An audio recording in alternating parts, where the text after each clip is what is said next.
నమస్కారం. Big debate ప్రత్యేక చర్చ కార్యక్రమానికి స్వాగతం. పంచాయతీ ఎన్నికలు ముగిసిన ఆనందంలో తెలంగాణ ప్రభుత్వం మున్సిపల్ ఎన్నికలకి సన్నద్ధమవుతున్నట్టుగా వార్తలు వస్తున్నాయి. రాష్ట్ర ఎన్నికల సంఘం ఇప్పటికే ఓటర్ల జాబితాకి సంబంధించినటువంటి ఒక షెడ్యూల్ని రిలీజ్ చేసింది. ఈ రోజు నుంచే వార్డుల వారీగా పోలింగ్ బూత్లను గుర్తించడం, అవసరమైన చోట్ల కొత్త పోలింగ్ బూత్లను ఏర్పాటు చేసుకోవడంతో పాటుగా జనవరి 10 కల్లా పూర్తి స్థాయి తుది ఓటర్ల జాబితా వార్డుల వారీగా, డివిజన్ల వారీగా ఓటర్ల జాబితా సిద్ధం చేసుకుంటూ మొత్తం 117 మున్సిపాలిటీలు, 6 మున్సిపల్ కార్పొరేషన్లకు సంబంధించి ఒక జిహెచ్ఎంసీ తప్ప అన్ని అర్బన్ లోకల్ బాడీ సంబంధించినటువంటి ఎన్నికల నిర్వహణకి రాష్ట్ర ఎన్నికల సంఘం సన్నద్ధం అవుతున్నట్టుగా తెలుస్తుంది. జనవరి 10 తర్వాత ఎప్పుడైనా సరే ఎన్నికల నోటిఫికేషన్ విడుదలయ్యే అవకాశం ఉన్నట్టుగా స్పష్టంగా సంకేతాలు అయితే అందుతున్నాయి. ఈ అంశం మీద వాళ్ళు బిగ్ డిబేట్లో చర్చను చేపట్టారు. చర్చలో మనతో పాటు బండారు రామ్మోహన్ రావు గారు సీనియర్ రాజకీయ విశ్లేషకులు వారు, అలాగే వెంకట్ నాయక్ గారు కాంగ్రెస్ పార్టీ స్పోక్స్ పర్సన్, అలాగే తాడూరు శ్రీనివాస్ గారు బీజేపీ సీనియర్ నాయకులు కూడా జాయిన్ అయ్యారు. మరి కాసేపట్లో బొత్స శ్రీనివాస్ గారు బీఆర్ఎస్ పార్టీ నాయకులు కూడా మనతో జాయిన్ అవుతారు. ముందుగా బండారు గారు నమస్కారం. నమస్తే సార్. మొన్ననే పంచాయతీ ఎన్నికలు పూర్తి అయిపోయినాయి. ఎంపీటీసీ, జెడ్పీటీసీలు జరగాల్సి ఉంది మండల ప్రజా పరిషత్తులకి, జిల్లా ప్రజా పరిషత్తులు. కానీ ఈలోగానే మున్సిపాలిటీలు, కార్పొరేషన్లకి ఎన్నికల సంఘం సిద్ధమవుతున్నట్టుగా తెలుస్తుంది. ఏంటంటే ఈ పంచాయతీ ఎన్నికల్లో అనుకూల ఫలితాలు వచ్చాయని చెప్పి రాష్ట్ర ప్రభుత్వం వీటికి సిద్ధపడింది అనుకోవాలా? వీటితో అంటే ఈ పార్టీ గుర్తుతో జరిగేవి కదా రామ్మోహన్ గారు, మనందరికీ తెలుసు. మున్సిపాలిటీలు అంటే పార్టీ సింబల్తోనే జరుగుతాయి. సో ఏంటి ప్రభుత్వం మున్సిపాలిటీల్లో పనులు జరిగినట్టుగా భావించాలా, లేదా అధికారులు ఉన్న పార్టీకి కొంతమేర అనుకూలంగా ఫలితాలు వస్తున్నాయి కాబట్టి దీన్ని ముగించుకుందాం అనుకుంటున్నారు? ఎలా అర్థం చేసుకోవాలి? శ్రీనివాసరావు గారు, మీకు అట్లాగే మిత్రుడు మన తాడూరు శ్రీనివాస్ గారికి, అట్లాగే మరో మిత్రుడు బొత్స శ్రీనివాస్ గారికి, అట్లాగే యువ మిత్రుడు వెంకట్ గారికి, హెచ్ఎంపీ ప్రేక్షకులకు అందరికి కూడా అడ్వాన్స్ గా నూతన సంవత్సర శుభాకాంక్షలు. అట్లాగే వచ్చే సంవత్సరం అంతా శుభ్రంగా జరగాలని అందరం కోరుకుందాం. హెచ్ఎంపీ ప్రేక్షకులకు కూడా. మీరు అడిగిన ప్రశ్నకి ఏంటంటే, సరిగ్గా రేపు జనవరి 10వ తారీఖు వస్తే సరిగ్గా ఈ మున్సిపాలిటీ కాల పరిమితి పూర్తి రాష్ట్రంలో 1 year అవుతుంది. యాక్చువల్ గా 25 జనవరిలో అయిపోయింది. అంతకుముందు సంవత్సరం క్రితం ప్రభుత్వం వచ్చింది. కానీ చట్టం ఏం చెప్తుందంటే, స్థానిక ప్రభుత్వాల విషయంలో ఎమ్మెల్యేలు, ఎంపీలు ఎట్లా అయితే 6 నెలల ముందు ఎన్నికలు జరపచ్చో, ఇక్కడ 3 నెలలు 90 రోజుల ముందు మన వీళ్ళ అధీనంలోకి వెళ్ళిపోవాలి లెక్క అయితే. కానీ రాష్ట్ర ప్రభుత్వం సన్నద్ధం లేకుండా వార్డుల విభజన, అట్లాగే డిలిమిటేషన్, ఈ 2 డిలిమిటేషన్, అట్లాగే మనకు ఈ రిజర్వేషన్, ఈ 2 కాంతి చేయడానికి వీల్లేదు కనుక ఈ 2 అయ్యేదాకా రాష్ట్ర ప్రభుత్వం ఆపుతుంది. అసెంబ్లీకి, పార్లమెంట్ ఎందుకు రావడం లేదంటే అక్కడ మన నియోజకవర్గం పునర్విభజన ఉండాలి. అట్లాగే రిజర్వేషన్ విషయం అంతకుముందు ఖరారు అయింది కనుక ఇప్పుడు 2026 దాకా, 9 నుంచి 2026 దాకా అదే కంటిన్యూ ఉంటుంది. ఇక్కడ రాష్ట్ర ప్రభుత్వానికి ఉన్న అధికారుల వల్ల ఏమవుతుందంటే, ఆ చిన్న లోపం వల్ల ఎన్నికలు సకాలంలో జరపలేకపోతుంది. ఇప్పుడైతే మన దాకా గ్రామ పంచాయతీ ఎన్నికలు 2 సంవత్సరాలు లేట్ గా జరిగినాయి. అట్లాగే ఎంపీటీసీ, జెడ్పీటీసీ ఎన్నికలు 1.5 year పూర్తి అయింది. పోయిన సంవత్సరం 2024 జూన్ కి అయిపోయినాయి అవన్నీ కూడా. వాటికి కూడా జరిగింది. అయితే ఇప్పుడు కారణం ఏంటంటే, మున్సిపల్ ఎన్నికలు జరపడం మంచిదే, మీరు అన్నట్టు పార్టీ పరంగా ఎన్నికలు. మొన్నటి దాకా ఏ దోడ్లో ఈయన నాదే దూడ అని ఆ 10% ఏకగ్రీవాలు, అట్లాగే ఏదైతే కొంత మనకు పార్టీ పరంగా ఎన్నిక గాని ఏకగ్రీవాలు, లేకపోతే ఇండిపెండెంట్ పక్క బీఆర్ఎస్ వేసుకుంటుంది, కాంగ్రెస్ వేసుకుంటుంది. ఆ 10% ఇటు వేసుకుంటుంది. యాక్చువల్ గా 56, 20, 27, 6, 10, 15 లెక్క అయితే అది ఇండిపెండెంట్ వాళ్ళు అవి. ఏంటంటే ఈ పార్టీ పరంగా ఎన్నిక జరిగే క్రమంలో భాగంగా ఎంపీటీసీ, జెడ్పీటీసీ ఎన్నికలు అంతకుముందు పూర్వం 6 నెలల లేట్ ఉంది కదా, అప్పటికే 1.5 year ఉంది కదా. దీన్ని ఎందుకు చేస్తలేరంటే, నా ఊహ, మిత్రుడు వెంకట ఒప్పుకోవచ్చు కానీ, మన పంచాయతీ ఎన్నికల్లో కొంచెం దెబ్బతిన్నదేమో. అంటే 27-30% వీళ్ళకైతే బీఆర్ఎస్ కును మన వీళ్ళిద్దరు కలిసి 33-36% వచ్చినాయి కదా. దానివల్ల గ్రామాల్లో కొంచెం మనకు వెనకబడి ఉన్నాం. అడ్వాన్స్ గా పట్టాలకు పోతే బాగుంటదేమో అనుకుని ఇటు షిఫ్ట్ అయ్యారా అనుకుంటున్నాను. నేనైతే 4 చేస్తే బాగుంటది, ఎంపీటీసీ, జెడ్పీటీసీ, ఈ మున్సిపాలిటీ, కార్పొరేషన్. అవి కూడా జనవరిలోనే జరుగుతాయి అన్నట్టుగా కూడా వార్తలు వస్తున్నాయి. రామ్మోహన్ గారు, ఏం జరుగుతుందో మనకు తెలియదు. ఇంకా వెనక్కి పెట్టే, పక్కకు పెట్టలే, నాకు తెలిసి చేస్తారే. ఎందుకంటే దానికైతే ఆల్రెడీ ఇప్పటికే మనకు మండలాలు, మన వార్డుల విభజన అవసరం, మండలాలు అట్లాగే ఉన్నాయి. ఎంపీటీసీ పరంగా విభజన చేయాల్సి ఉంటుంది. అలా ఎంపీటీసీలు మాత్రం జనాభా మారితే కనుక 1 జనవరికి కొత్త ఓటర్ లిస్ట్ వస్తుంది. ఎందుకంటే అడ్వాన్స్ ఓటర్ లిస్ట్ మన దగ్గర ఎస్ఐఆర్ లేదు ఇప్పుడు కనుక. ఉన్న దానిలో 1 జనవరికి 18 సంవత్సరాలు నిండిన వాళ్ళకే ఇప్పుడు హఠాత్తు వస్తుంది కనుక 10వ తారీఖు తుది జాబితా ప్రచురణ అవుతుంది. ఓకే. అప్పుడు ఒక లెక్కకు వస్తుంది కనుక చేస్తారేమో అనుకుంటున్నారు. రెండోది ఏంటంటే ఈ మున్సిపాలిటీ వార్డుల విభజన ఆల్రెడీ కొంత నిన్ననే లీక్ అయింది. ఇప్పుడు ఉదాహరణకు కేసీఆర్ ప్రాతినిధ్యం వహిస్తున్న గజ్వేల్ మున్సిపాలిటీ ఉంది. గతంలో 20 వార్డులు ఉండే. ఇటువంటి సమస్యలు రాష్ట్రం అంతా ఉండేది చెప్తున్నాను. 20 వార్డులు ఉంటే 7 గ్రామాలు, మల్లన సాగర్ గ్రామాలు 7 గ్రామాలు ఇందులో కలిసినాయి. దాదాపు 20,000 మంది ఓటర్లు ఇందులో చేరారు. 16,000 17,000 దాకా ఓటర్లు చేరారు. మరి చేరితే వార్డుల సంఖ్య పెరగాలి కదా. అది ఇప్పుడు పెరుగుతాయి అంటున్నారు సార్. ఇప్పుడు ఇవన్నీ కూడా ఇవాళ రేపట్లో ఈ కసరత్తు కంప్లీట్ చేస్తారని వార్త. అంటే ఇప్పటికే వచ్చింది, గవర్నమెంట్ ఆర్డర్ వచ్చింది, మీకు పంపుతాం. మీకు గజ్వేల్ మున్సిపాలిటీని 20 వార్డులే ఉంచుతూ మిగతా అంతా ఓటర్లను విభజన చేశారు. రేపు 1 జనవరికి మళ్ళీ పెరుగుతున్నాయి, ఓటర్లు పెరుగుతారు కనుక ఏమంటే ఈ ఓటర్ల లిస్టు ఏదైతుందో రాకముందే వార్డుల విభజన చేయమని ఉన్నది. వాళ్ళు మీరు చూస్తే జీవోలు ఏముందంటే మన రాణి కుమిదిని గారు పంపించిన దానిలో జనవరి 31 నాడు, డిసెంబర్ 31 నాటికే మీ వార్డుల విభజన పూర్తి చేయాలన్నారు. అంటే పాత లిస్ట్ ప్రకారం వార్డుల విభజన పూర్తి అవుతుంది కదా. ఎప్పుడు చేయాలంటే 10 జనవరి నాడు ఫైనల్ లిస్ట్ ప్రకటిస్తారు కదా. ఫస్ట్ నాడేమో ప్రొవిజనల్ లిస్టు, 10th నాడు ఫైనల్ లిస్ట్. 10th నాడు ఫైనల్ లిస్ట్ ప్రకటించినాక వార్డుల విభజన చేస్తే మంచిగా ఉండేది కదా. ఇది కొంచెం ఉల్టా అవుతున్నట్టుంది. దానికి వివరణ తీసుకోవాల్సింది గవర్నమెంట్ నుంచి కూడా. ఒకటి. రెండోది ఏంటంటే రాష్ట్ర వ్యాప్తంగా చాలా పునర్విభజన జరిగినాయి. కొన్ని మున్సిపాలిటీలలో కొత్త పంచాయతీలు చేరినాయి, చుట్టుపక్కల కలిపేశారు. అంటే కొత్తగా మళ్ళీ వార్డుల విభజన చేస్తేనే బాగుంటది అనుకుంటున్నాను నేను. అది కూడా పెద్ద సమస్య, 3 రోజులు చేయగలుగుతారు. ఉన్న ఓటర్ లిస్ట్ ను పట్టుకొని వార్డుల విభజన చేయడం కదా. వార్డులు ఎక్కువైతే ప్రాతినిధ్యం ఎక్కువ ఉంటే మంచిది అంటున్నాడు. ఇప్పటికేమవుతుందంటే మీరు చూశారు కదా, మన 20 మున్సిపాలిటీలు 7 కార్పొరేషన్ హైదరాబాద్ కలిపితే దాదాపు 300 మంది ప్రతినిధులు ఉండేవాళ్ళు. ఈ మొత్తం 27 300 నుంచి 50-60కి వచ్చింది వీళ్ళంతా. చూసినాం కదా మనం. అంటే మరి 300 పోయి 50-60కి వచ్చిందంటే ఇప్పుడు మున్సిపాలిటీలు అదే జరుగుతుంది కదా. పాత వార్డులు అట్లే కొనసాగిస్తే గ్రామం మున్సిపాలిటీ పెరిగిన మున్సిపాలిటీకి తగినంత ప్రాతినిధ్యం మన ప్రజాప్రతినిధులు ఉండరు కనుక చేస్తే బాగుంటది అన్న ఉద్దేశం. ఏమైనా సరే ఎన్నికలు జరపాలని ఆహ్వానిస్తున్నాను. ముఖ్యంగా మన మున్సిపల్ ఎన్నికలు, ఈ 4 ఎన్నికలు కూడా జరపాలని కోరుతున్నా. ఎట్లాగూ కొంచెం వాయిదా పడుతుంది. ఎందుకంటే రేపు ఫిబ్రవరి 10 దాకా ఉన్నది వీళ్ళ కార్యపాలక మంత్రి కనుక. ఆ తర్వాత 4 నిజంగా చెప్పాలంటే టెక్నికల్ గా అయితే మున్సిపాలిటీ జిహెచ్ఎంసీ కూడా చేయొచ్చు. 3 నెలల ముందు ఎప్పుడైనా ప్రాసెస్ మొదలు పెట్టవచ్చు. కానీ ఇప్పుడు అనుకుంటున్నాను, దాన్ని వేరేగా చూస్తారనుకుంటున్నాను. రైట్. వెంకట్ గారు, ఏంటంటే ఇప్పుడు కొన్ని మున్సిపాలిటీలకు సంబంధించి ఇతర కార్పొరేషన్, హైదరాబాద్ కాకుండా ఇతర కార్పొరేషన్లకు సంబంధించి మనకు అర్థమవుతున్నది ఏంటంటే, ఇవాళ రాణి కుమిదిని గారు స్టేట్ ఎలక్షన్ కమిషనర్ గారు రిలీజ్ చేసినది దీని ప్రకారం వార్డులు కొత్తగా పెరిగేది ఏమీ లేదు. ఆ మున్సిపాలిటీలు, ఆ కార్పొరేషన్లు ఏమున్నాయో అవే ఉంటాయి. కాకపోతే 2025 అక్టోబర్లో కేంద్ర ఎన్నికల సంఘం రిలీజ్ చేసిన ఓటర్ల జాబితా ఆధారంగా, అంటే 3 నెలల క్రితం అనుకోండి, అది కూడా దాని ఆధారంగా ఆ వార్డులో వచ్చే పోలింగ్ బూతులు, ఎక్కడన్నా బూతుల సంఖ్య పెంచాల్సి వస్తే, ఓటర్లు ఎక్కువ ఉన్నారనుకుంటే బూతుల సంఖ్య పెంచాల్సి వస్తే దాని ప్రకారం అదనపు బూతులను ఏర్పాటు చేసుకుంటూ ఓటర్ల జాబితాకి సంబంధించిన అభ్యంతరాలు ఏమైనా ఉంటే స్వీకరిస్తూ జనవరి 10కి తుది ఓటర్ల జాబితాని, ఇక ఆ తర్వాత బహుశా రిజర్వేషన్లు, ఎన్నికల షెడ్యూలే పెండింగ్ అనుకుంటున్నాను నేను. రిజర్వేషన్లు ఏమో మరి ఈ బీసీ సెన్సస్ ఏమైనా పరిగణలోకి తీసుకుంటారా లోకల్గా, లేకపోతే మొత్తంగా, ఎందుకంటే చాలా వేగంగా 10 రోజుల్లో కసరత్తు పూర్తయిపోయి ఆ తర్వాత షెడ్యూల్కి బహుశా షెడ్యూల్ ఇచ్చేటమే పెండింగ్ ఉంటుంది. కొత్త వార్డులు కానీ డివిజన్లు కానీ ఏర్పడే అవకాశం లేదు. కొంతమేరకు పట్టణాల్లో జనాభా పెరిగినా దాన్ని పరిగణలోకి తీసుకోవట్లేదు అన్నది ఒక విమర్శ. బట్ ఎన్నికలకైతే సిద్ధం అవుతున్నారు, ఎలా అర్థం చేసుకోవాలి సార్? మీకు ప్యానెల్ పెద్దలకు నమస్కారం సార్. సార్, రాజ్యాంగబద్ధంగా 73rd, 74th కాన్స్టిట్యూషన్ అమెండ్మెంట్ ద్వారా వాటి యొక్క విధులను, వాటి యొక్క పరిమితులను మనం ఏర్పాటు చేయాల్సిన అవసరం ఉంటుంది. ప్రధానంగా 74th కాన్స్టిట్యూషన్ అమెండ్మెంట్ ద్వారా పట్టణాలు కానీ, పురపాలనకు సంబంధించిన కానీ, లేకపోతే కార్పొరేషన్ కానీ, వాటి యొక్క వార్డు పరిధి కానీ, లేకపోతే పరిపాలనకు సంబంధించిన వ్యవహారాలు కానీ చూసుకోవాల్సిన అవసరం ఉంటుంది సార్.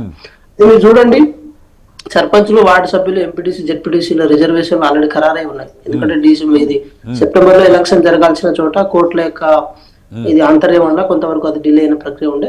ఇది మున్సిపాలిటీ కానీ, కార్పొరేషన్ కానీ ఇంకా ఇది రిజర్వేషన్ ఖరారు కాలేదు సార్. అయితే ఒక మాట స్పష్టంగా అర్థం చేసుకోవాల్సిన అవసరం ఉంటుంది. తెలంగాణ రాష్ట్రంలో హైదరాబాద్ సిటీ ర్యాపిడ్ గ్రోత్ కి ఇండికేషన్ అయితే, మిగతా సిటీ ర్యాపిడ్ గ్రోత్ లకు ఇండికేషన్ ఏం కావు సార్.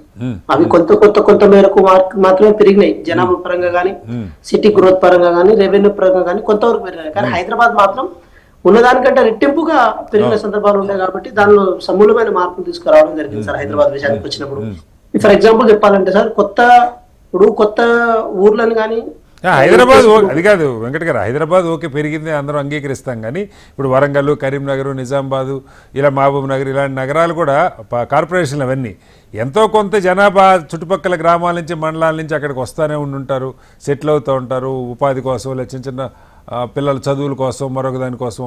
అక్కడ కొంత ఏమన్నా వార్డుల సంఖ్య పెంచే ఆలోచన ఏమి లేదా? ఇప్పుడు ఫర్ ఎగ్జాంపుల్ చెప్పాలంటే ఖమ్మం కార్పొరేషన్ తీసుకున్నాం. అవును. ఖమ్మం కార్పొరేషన్ లో 3,000 నుంచి 4,000 జనాభా, 2,000 జనాభా ఉన్న ఏది వార్డులు కూడా ఉన్నాయి.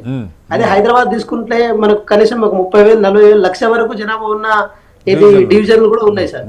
సో చాలా చాలా కంపారిజన్ ఉన్నాయి. ఇంకో మాట కూడా నేను చెప్తున్నాను సార్. ఫర్ ఎగ్జాంపుల్ సూర్యాపేట తీసుకుందాం సార్.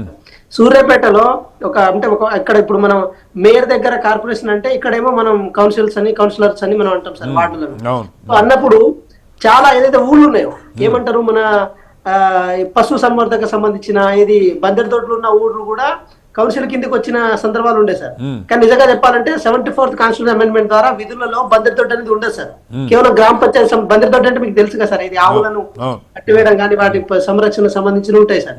అంటే మీరు చూడండి, ఒక ఊరికి ఉండాల్సిన లక్షణాలను కూడా ఎంతసేపటికి దాన్ని ఒక మున్సిపాలిటీ లాగా దాన్ని మార్చడం కోసం వాటిని కూడా తీసుకోవద్దాం అంటే కొంతవరకు పరిమితులు అడ్డు వస్తాయి సార్. అంటే దానిగా మనం అయితే అర్థం చేసుకోవాల్సిన విషయం ఏంటంటే సార్, మున్సిపాలిటీస్ కానీ లేకపోతే కార్పొరేషన్ కానీ అవి రెవెన్యూ జనరేటెడ్ థింగ్స్ సార్. అవి పూర్తిగా రాష్ట్ర ప్రభుత్వం మీద రెవెన్యూ విషయంలో ఆధారపడవు సార్. చాలా వరకు వాటి రెవెన్యూ అవే సృష్టించుకొని వాటి పరిపాలన అవే కొనసాగింపుగా ఉంటాయి సార్.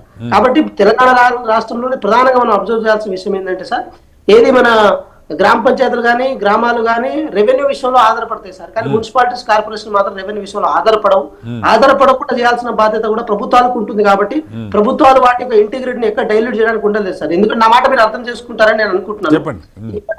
గ్రామ పంచాయతీలను మున్సిపాలిటీస్ ను రాజకీయంగా ఎన్నైనా చూడొచ్చు సార్. ఇప్పుడు ఎంపీటీసీ ఎందుకు ముందు పెడతలేరు, తర్వాత ఎందుకు పెడుతున్నారు, ఇవి ఎందుకు పెడుతున్నారు, ఇందులో కొత్తగా మీరు ఒక్కళ్ళే చేసిన ఎవరైనా ఏ పార్టీలు ఉన్నా వాళ్ళకి అనుకూలమైన సమయంలోనే ఎన్నికలు పెట్టుకుంటూ వస్తున్నారు. చాలా కాలంగా జరుగుతుంది సార్. ఇందులో నేను అడిగింది కూడా అదే, అంటే కొంత పంచాయతీల్లో కాస్త అనుకూలంగా వచ్చింది కాబట్టి ఇక ఇవి కూడా పెట్టేసి ప్రజల్లో స్పష్టమైనటువంటి మాకు యాక్సెప్టెన్స్ ఉందని నిరూపించుకోవాలనుకుంటున్నారా, ఎలా అర్థం చేసుకోవాలన్నారు? దానిలో పెద్ద కొత్త విషయం లేదు, మీరే మొదలుపెట్టారనుకోండి అంట్లా. సార్ రాజకీయంగా ఎన్ని స్ట్రాటజీస్ అయినా ప్లే చేస్తాం. ఎందుకంటే అర్బన్ లో కూడా కంటోన్మెంట్ గెలిచినాం, ఏది మన జూబ్లీస్ గెలిచినాం.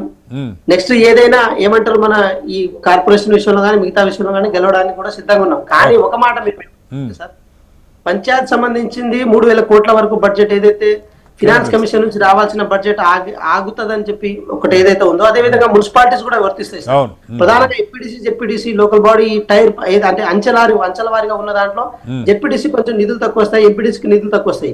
కానీ సర్పంచ్లకు నిధులు ఎక్కువ వస్తాయి. అదే విధంగా కార్పొరేషన్ కూడా మున్సిపాలిటీస్ కూడా నిధులు ఎక్కువ వస్తుంటాయి సార్. కాబట్టి వాటిని గాడిలో పెట్టాల్సిన బాధ్యత ప్రభుత్వానికి ఉంటుంది. కాబట్టి త్వరితగతిన అవి ఎలక్షన్ పెట్టాలన్న బాధ్యతతో మేము ముందుకెళ్తున్నాం సార్. ఇక్కడ ఎటువంటి దురదృశ్యాలకు తావివ్వకుండా ట్రాన్స్పరెన్సీగా ముందుకెళ్తాము. అదే విధంగా ఎంపీడీ, జెడ్పీటీసీ కూడా మేము చెప్పలేము, అంటే మనం చెప్పలేము సార్, అవి కూడా ప్యారలల్ గా జరగవచ్చు. కాకపోతే ఒకటైతే మనం అర్థం చేసుకోవాల్సిన విషయం ఏంటంటే, ఇన్ కేస్ ఏది మున్సిపాలిటీస్ మరియు మన ఎంపీడీ, జెడ్పీటీసీ కనుక ఒకేసారి జరిగితే అవి హెవీ బర్డెన్ అయిపోతాయి సార్. ఆ హెవీ బర్డెన్ నుంచి ఏది రిలాక్సేషన్ ఉండాలంటే మీరు చూడండి, మన పంచాయత్ జరిగిన ఎలక్షన్స్ లో కొంచెం హెవీ బర్డెన్ అయింది సార్.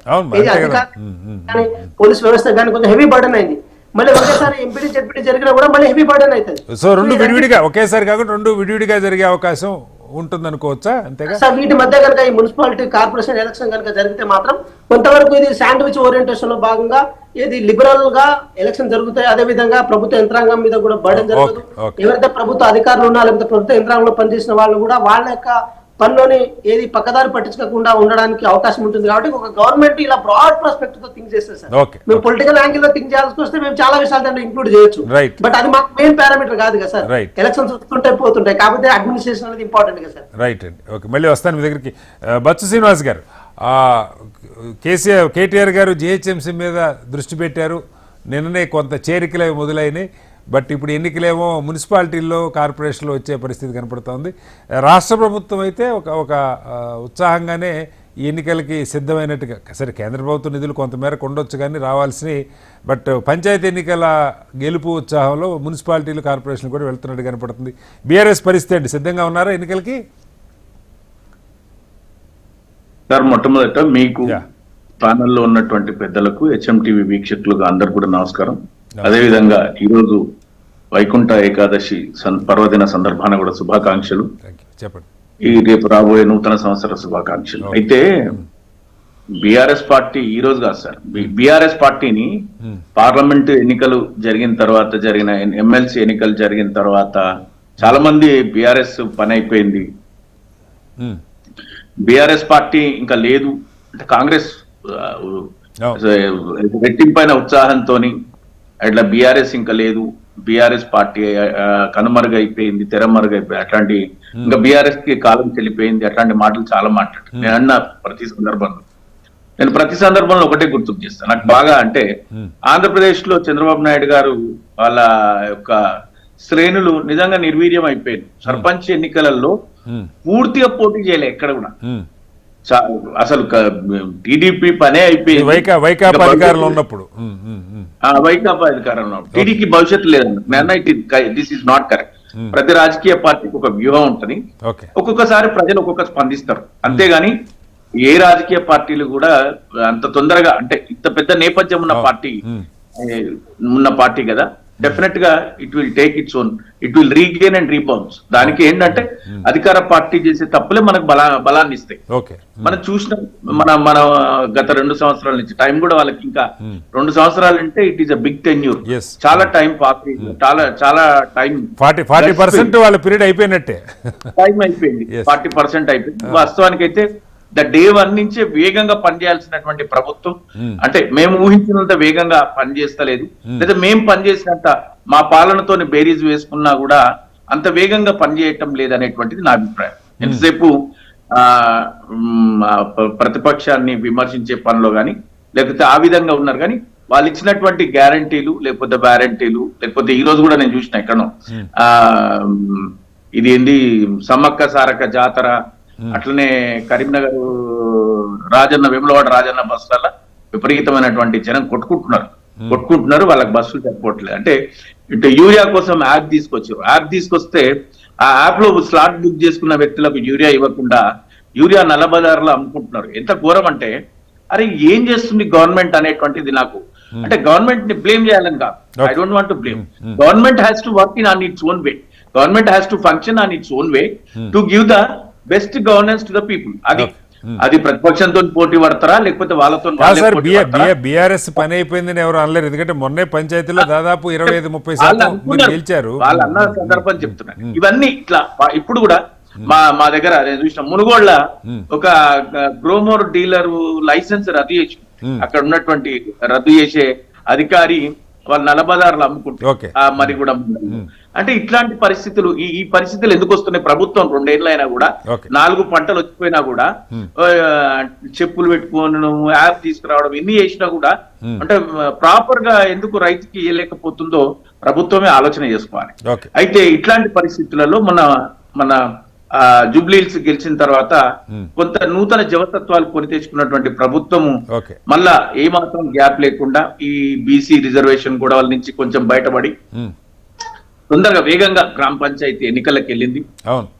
దాంట్లో జిల్లా మంత్రులు, నియోజకవర్గ స్థాయి ఎమ్మెల్యేలు, ముఖ్యమంత్రి గారు అందరు పనిచేసినా కూడా మేము అంత పెద్దగా పోటీ పడి మా వాళ్ళు ఎవరు పనిచేయకపోయినా 40% అటు ఇటుగా పంచాయతీ ఎన్నికలలో బ్రహ్మాండమైనటువంటి బీఆర్ఎస్ బల అభ్యర్థులందరూ గెలిచింది. ఇట్లాంటి పరిస్థితుల్లో రేపు మున్సిపల్ ఎన్నికలు తీసుకొస్తారా లేతే మీరు గుర్తుతోని జెడ్పీటీసీ ఎంపీటీసీ ఎన్నికలు తీసుకొస్తారా? దాదాపుగా నాకు అర్థమవుతున్న మేరకు మున్సిపల్ ఎన్నికలే ముందొచ్చే వాతావరణం అయితే కనపడుతుంది సార్. అంటే కొంచెం మళ్ళా పట్టణ వాతావరణం ఉన్న చోట వాళ్ళు కొంత మార్పు ఏ విధంగా మన బలం ఏ విధంగా ఉందని మరి చూసుకుంటారే ఒక కాంగ్రెస్ పార్టీ ప్రభుత్వం. ఆ తర్వాత జిహెచ్ఎంసీ కోసం ఎట్లా సన్నాహాలు చేసుకోవాలని ఆలోచనతో కూడా ఉండదు. లేదా వాళ్ళు ప్రభుత్వం వెంటనే మన ఆలోచన మార్చుకొని ఇటువైపు కూడా వెళ్ళిపోవచ్చు. ఎటు వెళ్తారు అనేది తెలియని పరిస్థితుల్లో కొంత ప్రణాళిక లేకుండా ముందుకే ప్రయాణం చేస్తుంది ప్రభుత్వం అని నేను అనుకుంటున్నాను. ఎప్పుడు ఏ విధమైనటువంటి ఎన్నికలు వచ్చినా, మున్సిపల్ ఎన్నికలు వచ్చినా, ఏ ఎన్నికలు వచ్చినా కూడా ఖచ్చితంగా బీఆర్ఎస్ పార్టీ ఒక నిర్మాణాత్మకమైన ప్రతిపక్షంగా ఉండి ప్రభుత్వానికి పోటీనివ్వడమే కాకుండా రాబోయే ఎన్నికలలో పైచేయి సాధించే విధంగా పనిచేస్తారు. తాడూరి శ్రీనివాస్ గారు, మొన్ననే పంచాయతీ ఎన్నికలు అయిపోయినాయి. సరే అవంటే ఎవరికోళ్ళు ఎంత వచ్చినా ఇంకా 4 కలుపుకొని క్లెయిమ్ చేసుకొని చెప్పుకునే పరిస్థితి గుర్తుండదు కాబట్టి. ఇందాక రామ్మోహన్ రావు గారు అన్నారు ఎక్కడిన్నా మా దొడ్లో దూడని చెప్పుకునేవారు. కాబట్టి ఇది అలా కాదు. ఇటు మున్సిపాలిటీలైనా జెడ్పీటీసీ ఎంపీటీసీలైనా పార్టీ గుర్తుతో జరిగే ఎన్నికలు. బీజేపీ పరిస్థితి ఏంటి? ఈ మధ్యనే మనం విన్నాం జాతీయ స్థాయిలో ప్రధాని గారితో సహా గట్టిగా అక్షింతలు వేశారు. పెరగాల్సిన స్థాయిలో పార్టీని పెంచుకోలేకపోతున్నారు, అవకాశం ఉన్న దగ్గర పాడు చేసుకున్నామని ప్రధానే మందలించినట్టుగా వార్తలు వచ్చినాయి. ఏంటి వీటికి సన్నద్ధం అవుతున్నారా మున్సిపల్ ఎన్నికలు అలాగే ఎంపీటీసీ జెడ్పీటీసీలకి? వైకుంఠ ఏకాదశి శుభాకాంక్షలు మీకు, హెచ్ఎంటీవీ ప్రేక్షకులకి, అక్కడ ఉన్న నా కొలీగ్ డిబేటర్స్ కి. సో ఈరోజు నేను టెంపుల్కి వెళ్ళాను. అక్కడ పంతులు కూడా అక్షంతలు వేసాడండి నాకు. అక్షంతలు దేనికి వేశారు?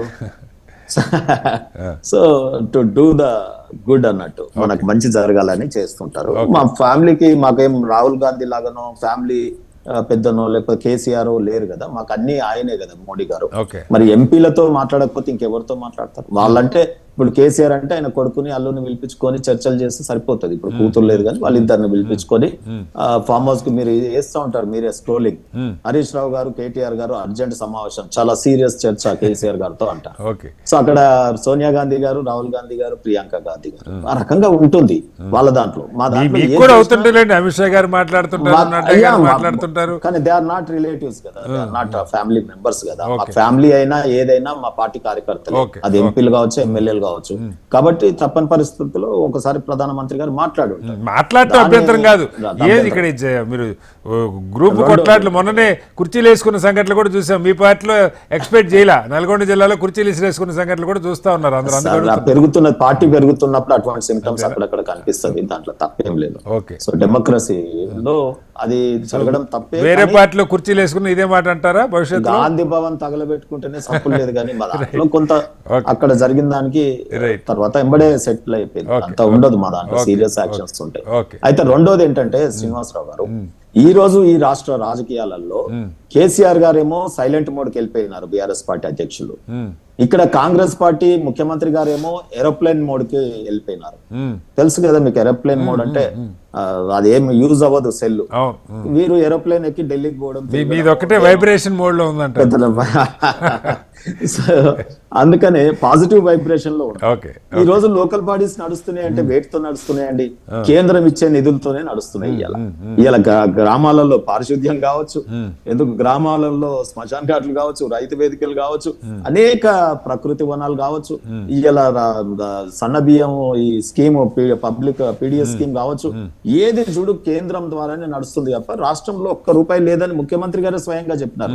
చీల్చినా ఒక్క రూపాయి లేదని చెప్పినారు తన ఓన్ అఫీషియల్స్ తో.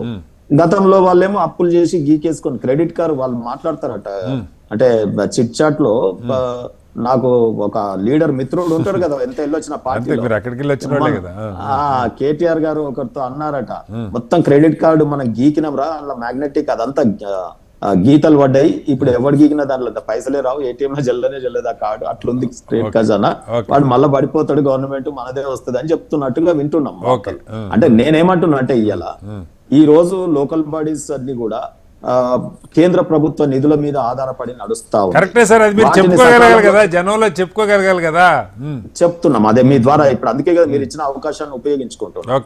ఇవాళ అక్కడ మొత్తం కేంద్రంతోనే లోకల్ బాడీస్ నడుస్తున్నాయి, మీరేమో లాస్ట్ కి ఇచ్చినారు నాకు అవకాశం. చెప్పండి. నేనేమంటున్నా అంటే ఇవాళ కార్పొరేషన్స్ కావచ్చు, ఈ మున్సిపాలిటీస్ కావచ్చు, స్మార్ట్ సిటీస్ కావచ్చు, అమృత్ దాంట్లో కావచ్చు, లేదా ఈ నేషనల్ హైవేస్ కనెక్టివిటీ కావచ్చు, ఈ railway station Secunderabad, Cherlapalli 44 railway station, ఇవన్నీ కూడా మెట్రో ఈ మున్సిపాలిటీస్ లలో ఉన్నటువంటి రైల్వే స్టేషన్స్ కావచ్చు, ఈ మెట్రో ఎక్స్టెన్షన్ కావచ్చు. సో ఇవన్నీ కూడా కేంద్ర ప్రభుత్వం యాక్టివిటీస్ జరుగుతున్నాయి. ఈవెన్ పిఎంఏవి అయ్యండి, పిఎం ఆవాస్ యోజన లాంటి స్కీమ్ కావచ్చు, మొత్తం కేంద్ర నిధుల మీద ఆధారపడి ఎన్నికలు కూడా అసలు కనీసం అదృష్టం మనకు కేంద్రం నిధుల గురించి అన్న వీళ్ళు ఎన్నికలు సకాలంలో పెడుతున్నారు. ఇంత ముందు మనకు అవి కూడా లేదు కదా. సో చాలా లోకల్ బాడీలో ఉన్న బడ్జెట్ ను కూడా వాళ్ళు వేరే దిక్కు మల్పించుకున్నారు. ఇప్పుడు ఉదాహరణకి మనకు జిహెచ్ఎంసీ నుండి ఆర్టీసీకి టర్న్ అవుతా ఉంటాయి బడ్జెట్. అంటే ఏ డిపార్ట్మెంట్ వెళ్ళకపోతుంటాయో కూడా తెలియనటువంటి పరిస్థితి గత 10 కరెక్టే సార్. నేను అనేది తాడూరు గారు, అంటే మీకు మొన్న సగం ఎంపీ సీట్లు వచ్చినాయి, 8 మంది ఎమ్మెల్యేలు ఉన్నారు, 8 మంది ఎంపీలు ఉన్నారు, పట్టుమని 10% పంచాయతీలు కూడా రాలేదన్న విమర్శ ఉన్నది. ఇప్పుడు మున్సిపాలిటీల్లో పట్టణం బేసిక్గా బీజేపీ కొంత పట్టణ ప్రాంతాల్లో అని పేరు ఇప్పుడు గుర్తుంటది గుర్తు కమలం వికాసం ఎప్పుడు జరుగుతుందంటే ఇప్పుడు బీఆర్ఎస్ పార్టీ కాంగ్రెస్ పార్టీ బురదమయంగా చేసేసినాయి ఇప్పుడు లోకల్ బాడీస్ ని. ఆ బురదలో ఇప్పుడు వికసించేది కమలం అన్నారు. వాళ్ళు మంచి నీళ్లు పెట్టుంటే హంసలు వస్తుండే. కానీ ఇప్పుడు హుస్సేన్ సాగర్ లో మనం కొబ్బరి నీళ్లు తాగట్లేదు. ఇది ఇస్తాంబుల్ కాలేదు, హైదరాబాద్, మరి ఎక్కడ కూడా ఏం కాలేదు కదా, మీరు చూస్తున్నారు కదా. కాబట్టి వాటికి రివర్స్ లో ఇప్పుడు కమల వికాసమే జరగబోతా ఉంది. బీజేపీ 100% ఇప్పుడు ఈ మున్సిపాలిటీ ఎన్నికలలో మంచి పర్ఫార్మెన్స్ ఉంటుంది. అయితే ఒక చిన్న కరెక్షన్, నిన్న ఇచ్చిన నోటిఫికేషన్ లో మా అన్న ఇంకా ఎక్కువ రామ్మోహన్ అన్న బాగా లోకల్ బాడీస్ మీద వాళ్ళకి పట్టు, లోక్సత్తాలో మీకు మంచి అవగాహన ఉంది శ్రీనివాసరావు గారు, మీరు వీటి మీద చేసినారు న్యూట్రల్స్ గా. సో అయితే వీటిలో ఇప్పుడు శాస్త్రీయబద్ధంగా లేదు. నాకు వచ్చిన నోటిఫికేషన్ మరి అన్న కాదని 2011 సెన్సస్ బట్టి ఒకటి వాళ్ళు ఇష్యూ చేసినారు, ఏది ఓటర్ లిస్ట్ ని అప్పుడున్న ఓటర్ లిస్ట్ నే మళ్ళీ తీసుకొని చేయడం. ఓటర్ లిస్ట్ 2025 అక్టోబర్ ఇచ్చారు సార్, ఇచ్చారు. సరే, రెండవది ఏంటంటే నేను నాకు ఒక నోటిఫై కాపీ నిన్నటిదే రిలీజ్ అయింది, చూసిన 29th ఇది. దాంట్లో 15,000 ఒక మున్సిపాలిటీ ఉన్నట్టుగా, దేవరకొండ కావచ్చు 12,000, గజ్వెల్ ఇటువంటి వాటిలలో కొంత, మహబూబ్ నగర్ లో కొన్ని, ఉమ్మడి జిల్లాలో. సో కొన్ని ఏమో 1,70,000 ఇట్లా ఓటర్ సంఖ్య ఉన్నటువంటి మున్సిపాలిటీస్, వార్డుల విభజన కూడా సరిగా జరగలేదు. అయితే ఈ హైదరాబాద్ నగరాన్ని కూడా పెంచి ఈ టాక్సేషన్ పెంచుకోవడానికి ఉపయోగపడ్డది తప్ప ఎక్కడ కూడా ఇన్ఫ్రాస్ట్రక్చర్ జరగదు. ఇది తప్పకుండా దీని మూల్యం చెల్లిస్తుంది. కాంగ్రెస్ పార్టీ 300 సంఖ్య పెంచుకున్నది, కానీ దాని మూల్యం భారీగా చెల్లించబోతుంది. మేము గెలవబోతా ఉన్నాం. రైట్ రామ్మోహన్ గారు, అంటే పార్టీల సన్నద్ధత సరే, ఇవన్నీ విమర్శలు అన్నీ ఇప్పుడు ఉంటాయి, కానీ ఒక పక్క అధికార పక్షం, రెండో పక్క బలమైన ప్రతిపక్షం, మూడోది జాతీయ స్థాయిలో అప్రతిహతంగా దూసుకుపోతున్న భాజపా. ఏంటి పార్టీల సన్నద్ధత ఎలా ఉంది? లోకల్ బాడీస్కి వచ్చేసరికి, ముఖ్యంగా అర్బన్ లోకల్ బాడీస్కి వచ్చేసరికి ఎలా ఉండొచ్చు పర్ఫార్మెన్స్? అక్కడ ఉన్న నాయకత్వం పూనుకొని గెలిపించుకోవాలి. సరే, వీటి మీద మా పార్టీ ఫిరాయింపులు కూడా అంత ఈజీ కాదు. ఇప్పుడు అవిశ్వాసాలు అవి పెట్టాలా, 2 ఏళ్ళు 3 ఏళ్ళు, నాకు గుర్తున్న 3 ఏళ్ళు అనుకుంటే, ఇప్పుడు 3 ఏళ్ళ దాకా పెడతానికి లేదన్నట్టు ఏదో చేసినట్టు. 4 ఏళ్ళు లెక్కనే కాదు. చెప్పండి. మనం చూసాం కదా, ఆంధ్రప్రదేశ్ లో 4 సంవత్సరాల తర్వాత కనుక అన్ని అవిశ్వాసాల తీర్మానాలు మొన్న ఈ ప్రభుత్వం వచ్చిన ప్రభుత్వం పెట్టారు, 4 ఏళ్ళు చేశారు. అసలు ప్రత్యక్ష ఎన్నికలు కరెక్ట్ అంటున్నాను మొదటి నుంచి కూడా. ఇంతకుముందు శ్రీనివాస్ గారు జ్ఞాపకం చేశారు కదా మన కృషిని. యాక్చువల్ గా గతంలో ఎన్టీ రామారావు గారు ఉన్నప్పుడు మనకు మండలము, జిల్లా పరిషత్ డైరెక్ట్ ఎలక్షన్ జరిగింది. గుంటూరు అయితే 4 పార్లమెంట్ నియోజకవర్గాల పరిధిలో ఉంటుంది, అంటే పక్క జిల్లాలు కలుపుకోండి. అటువంటి దగ్గర జిల్లా పరిషత్ చైర్మన్ ఒక 2-3 పార్లమెంటు జిల్లాలకు సంబంధించిన వాటికి అధ్యక్షుడు ఉండేవాడు. కనుక ప్రత్యక్ష ఎన్నికలు మేలు అంటున్నాను. దానివల్ల లాభం ఏంటంటే ఈ అవిశ్వాస తీర్మానాలు ఉండవు, ప్రత్యక్ష ఎన్నికల్లో చైర్మన్ కి మంచి అధికారాలు ఉంటాయి, 5 ఏళ్ల దాకా పదవి పోదు, ఇవన్నీ ఉంటాయి కదా. సరే, 4 ఏళ్ల దాకా పదవి తీసేస్తున్నా అంటే కష్టమే, కానీ ఒక రకంగా ప్రత్యక్ష ఎన్నికలు కూడా బాగుంటాయి. ప్రభుత్వాలు మారితే పదవులు పోతాయి సార్, ప్రభుత్వాలు మారితే అవిశ్వాసాలు వచ్చేస్తాయి, అందులో డౌట్ ఏం లేదు. ఆంధ్రప్రదేశ్ జరిగింది అదే కదా, దాదాపు 30 మున్సిపాలిటీలలో మొత్తం అంతా పాలక వర్గం మొత్తం అంతా ఇప్పుడు ఏపీలో అదే జరిగింది కదా. రెండోది కూడా అది ఏపీలో చెప్తున్నారు సార్. అందుకని ఇక్కడ కూడా ఏంటంటే మీ కొనుగోలు అమ్మకాలు పెరుగుతాయి. ఇప్పుడు మీరు పార్టీ పరంగా ఎన్నికైన తర్వాత కూడా పోతే పోయింది, పదవి నష్టం ఉంది అనుకుని మొదలైతే ప్రభుత్వం ఏర్పాటు చేసుకునే క్రమంలో కూడా ఇది మన మున్సిపల్ చైర్మన్ ఎన్నికలు కూడా కొనుగోలు అమ్మకాలు జరుగుతున్నాయి. మన సొంత పార్టీ వాళ్ళని కొనుక్కోవాల్సి వస్తుంది, దురదృష్టమైన సొంత పార్టీ వాళ్ళు కూడా కొనుక్కోవాల్సి వస్తుంది. అంటే చైర్మన్ ఎవరు కావాలంటే వాళ్ళు బేరం పెట్టి గొడ్లో మన సంతలో గొడ్లను కొనుక్కోవాల్సి వస్తుంది. చాలా నేను ఇప్పుడు ఏమంటా అంటే, మొన్నటి దాకా జరిగిందేమో పంచాయతీ ఎన్నికలు పార్టీ పరంగా లేవు. ఇప్పుడు ఇంతకుముందు శ్రీనివాస్ గారు హాస్యంగా నేను కూడా చెప్తున్నా, ఇప్పుడు ఆయన ఫ్లైట్ మోడ్కి వెళ్ళిపోయారు, ఈయన నేను ఇట్లా అన్నారు కదా. బీజేపీ రాకెట్ మోడ్ లో ఉంది, పైన ఉంది, కింద లేదంటున్నాను. అందుకని మొన్న సక్సెస్ అయింది. చెప్తా 5-6 వచ్చింది. ఇప్పుడు చెప్తాను మీకు 3 ముక్కల ఆట జరుగుతుంది సార్. మున్సిపాలిటీలలో శ్రీనివాస్ గారు చెప్పలే కానీ తాడూరు గారు, ఈ మున్సిపాలిటీలలో బీజేపీ బలం పుంజుకున్నది. నిజంగా చెప్పాలని మొదటి నుంచి కూడా బీజేపీకి ఉంటారు. ఇప్పుడు కూడా కొంత ఈ హిందూ పోలరైజేషన్ వల్ల కూడా ఈ ఇద్దరికి ఎవరిని నష్టం చేస్తాడో తెలియదు, కానీ వాళ్ళైతే వాళ్ళు బాగుపడకుండా వీళ్ళిద్దరు నష్టం. ఒక నెట్టు పరిస్థితి తెలుస్తుంది కదా మనకంతా. అందుకని ఏంటంటే బీజేపీ కొంచెం భవిష్యత్తు ఉంది ఈ అర్బన్ లోకల్ బాడీస్ లో అంటున్నాను. ఉంటాయి మీరు అన్నట్టు ఏం కాదు, జనాభా లెక్కలేదు. ఇవాళ ఓటర్ లిస్టులు మొన్నటిది అక్టోబర్ వరకు పూర్తి అయిన ఓటర్ లిస్టులు తీసుకున్నారు కనుక సమస్య లేదంటున్నాను. కానీ కాదన్నా ఈమె శ్రీదేవి అన్న ఒక్క సెకండ్ ఏమనుకోకండి, ఈమె కమిషనర్ శ్రీదేవి గారు commissioner and director of municipal administrative secretary to the government municipal administration ఒక లెటర్ పంపింది ఈ రోజు నోటిఫికేషన్, లిస్ట్ కూడా ఎంక్లోజ్ చేసింది. ఆ లిస్ట్ లో ఉన్నదని చెప్తున్నా, according to population census as per 2011 census అని ఓటర్ లిస్ట్ ఎన్రోల్ చేసింది ఆమె.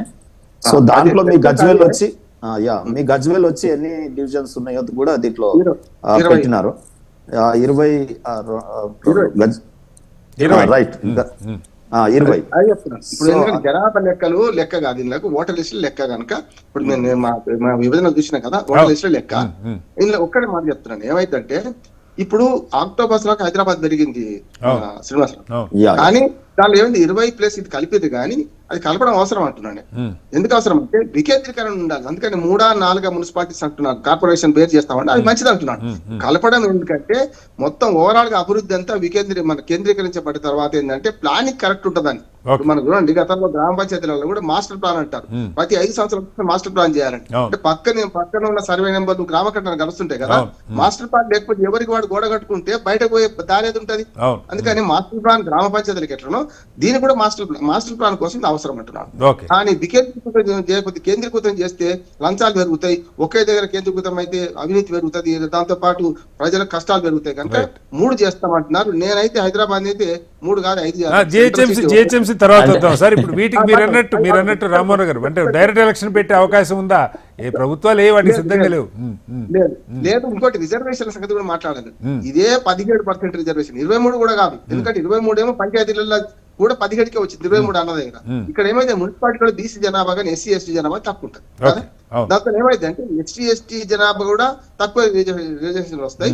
ఇది 23 రావాలి, 10-18 కూడా రావు. మున్సిపాలిటీ ఇంకా తక్కువ ఉంటుంది, అది ఎస్సీ ఎస్టీ కూడా. అట్లాగే బీసీ అంటే ఎస్సీ ఎస్టీ తక్కువ కాదు కదా సార్. ఎస్సీ ఎస్టీ తక్కువ ఉన్నప్పుడు 50% క్యాప్ ఉన్నప్పుడు న్యాచురల్ గా బీసీకి కొంత పెరిగే అవకాశం ఉంటుంది కదా. 50 కానీ అక్కడ ఏమైందంటే బీసీ కూడా పెరిగే అవకాశం ఎందుకు లేదంటే మీరు అంటే ఒకవేళ మీరు అన్నట్టు లాజిక్ చూస్తే ఉంటది. కానీ ఓసీలు చాలా మంది ఉండేది. జనరల్ గా షిఫ్ట్ అయిన వాళ్ళందరూ ఊళ్ళల్లో ఉన్న భూస్వాములు, దొరలు, పటేలు ఇట్లాంటి వాళ్ళు ఎక్కువ షిఫ్ట్ అయింది. బీసీ ఉంటారు కాదంటలేను, కానీ రన్న లాజిక్ ప్రకారం కొంత పెరిగే అవకాశం. కానీ ఎస్సీ ఎస్టీ మాత్రం పూర్తిగా నష్టపోతుంది. ఈ ఏదైతే రిజర్వేషన్ జనాభా లెక్కలు ఎంత తీసుకున్నారంటే రిజర్వేషన్ల కోసమే అంటున్నారు. ఇప్పుడు కూడా బీసీలకు అన్యాయమే జరుగుతుంది అంటున్నారు. ఏది 42% రాదు, అదే 17-20% అంత వస్తుంది. గతంలో 17% వచ్చినాయి ఏది మన మున్సిపాలిటీలో, ఇప్పుడు గదే 17-18% రావచ్చు మీరన్న ఎస్సీ ఎస్టీ జనాభా తక్కువ ఉంటే. రెండోది ఏమైతుందంటే ఈ మొత్తం ఎన్నికలలో ఒక హైదరాబాద్ పెరగాలి, మీరన్న కార్పొరేషన్లు పెరిగినాయి, ఆఖరికి మున్సిపాలిటీలో కూడా మీరన్న ఖమ్మంలో కూడా 4 గ్రామాలు కలిసినవి చూశారు కదా మీరు. 4 మన పక్క గ్రామాలు కలిపేశారు, అంటే శివార్ ప్రాంతాల్లో ఉన్నాయి, ఈ 5 ఏళ్లలో కలిసిపోయినాయి కదా, అట్లా కలిపారు. కనుక అటువంటి దగ్గర ఓటర్లు పెరిగినాయి. ఇక 15-20 వేల ఓటర్లకు ఒక మున్సిపాలిటీ లేదు. యాక్చువల్ గా ఇప్పుడు 30,000 యావరేజ్ గా 30,000 ఉన్నట్టుంది మున్సిపాలిటీ. 30,000 మీనకొస్తారు. ఇప్పుడు మా గజ్వేల్లో గతంలో కలపడానికి 4 ఊళ్ళు కలిపితే తప్ప 30,000 కాలేదు 2012లో. ఇప్పుడు ఇవాళ 60,000 ఓటర్లు ఉన్నారు ఆల్మోస్ట్. అందుకని ఇట్లా చూసుకుంటే అర్బన్ లోకల్ బాడీస్ లో వార్డుల సంఖ్య పెంచాల్సిన అవసరం ఉంది అంటున్నారు. ఎందుకంటే ఇక్కడ 30,000 లక్ష ఉంది కనుక అక్కడ 3,000 ఉంది కనుక అంటే ఆ 3,000కి ఎక్కువనే, ఇక్కడ 30,000కి ఎక్కువనే, 30,000 లక్ష ఎక్కువనే అంటున్నారు. కనుక మున్సిపల్ ఎన్నికలు అతి త్వరలో జరపాలి. ఈ కొంత మళ్ళీ వార్డుల విభజన కూడా మంచిగా చేస్తే, అంటే ఎక్కువ చేస్తే బాగుంటుంది. అడుగుదాం సార్, కరెక్ట్ గా ఆ పాయింట్ కూడా అడుగుదాం ఒకసారి. 5 ఏళ్ల తర్వాత జనాభా పెరుగుతుంది, కానీ దాని ప్రకారం చేస్తే మంచిగా. వెంకట్ గారు సరే, వార్డులు పెంచకూడదని ఏం లేదు. మీరు ఇవాళ చేస్తున్నది మీ మున్సిపాలిటీల పాత మున్సిపాలిటీల ఏరియా జ్యూరిస్డిక్షన్ ఏదైతే ఉందో దానిలో ఇప్పుడున్న వార్డుల వారీగా జనాభా చూస్తున్నారు. 3-4 వేలే ఉండొచ్చు, కానీ ఒక కౌన్సిల్ సమావేశం జరగాలన్నప్పుడు ఇప్పుడు హైదరాబాద్ లాగా 40,000 ఓట్లు అంటే ఒక మున్సిపాలిటీ మొత్తమే 40,000 ఓట్లు ఉంటాయి, అది చేయలేవు. కానీ కనీసం 10-15 మంది 15 అన్న వార్డులు లేకపోతే, కౌన్సిలర్ లేకపోతే ఆ కౌన్సిల్ సమావేశం కానీ వాళ్ళు నిర్ణయాలు చేసుకోవటం కానీ ఏదైనా ఉండకుండా మరి 1 మ్యాన్ షో లాగా అయిపోద్ది.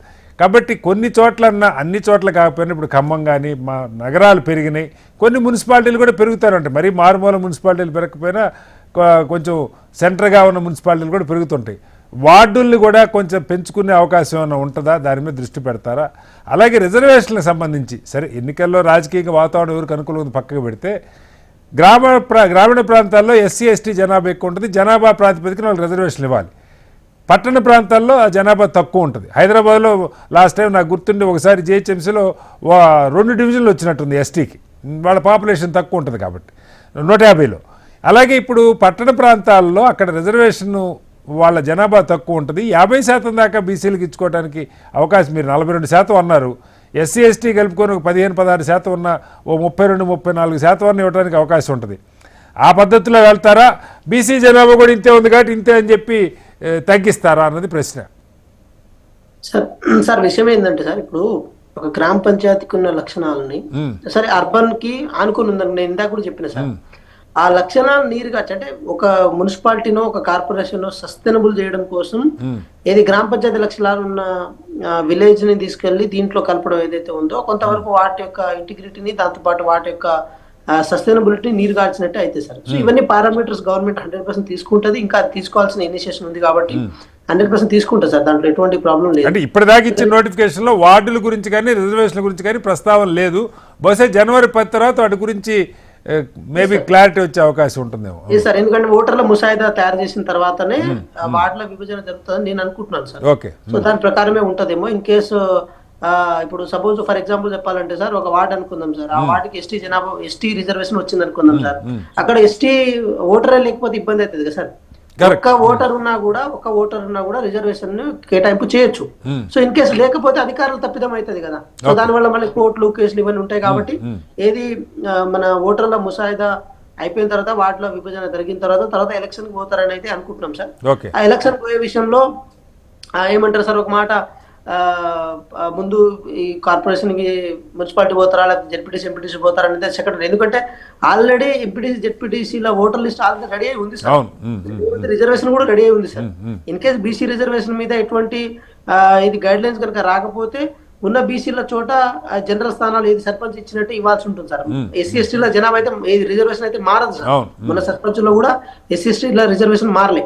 అయితే ఒక మాట ఇక్కడ తాడు శ్రీనివాస్ గారు ఒక మాట అని ఉండే, దాని ప్రకారం నేను చెప్తాను సార్. కొంచెం పొలిటికల్ గా వాళ్ళందరూ పాలిటిక్స్ మాట్లాడుకుంటే లేదు సార్, నేను ఒక్కరిని అడ్మినిస్ట్రేషన్ గా మాట్లాడితే అధికారంలో ఉన్న పార్టీ ఎంతసేపు అడ్మినిస్ట్రేషన్ మేము ఉండవు సార్. విషయం ఏంటంటే సార్, ఇప్పుడు కమలం పువ్వు తెలంగాణలో కనపడేది పింక్ కలర్ లో సార్, అది కాషాయ కలర్ లో ఉండదు. సో కమలం పువ్వు పింక్ రూపంలో పూస్తుంది, కేవలం గులాబీ రంగులో ఉంటుంది అంటారు. ఎందుకంటే అది పార్లమెంట్ ఎలక్షన్ లో 2024 జరిగింది అదే సార్.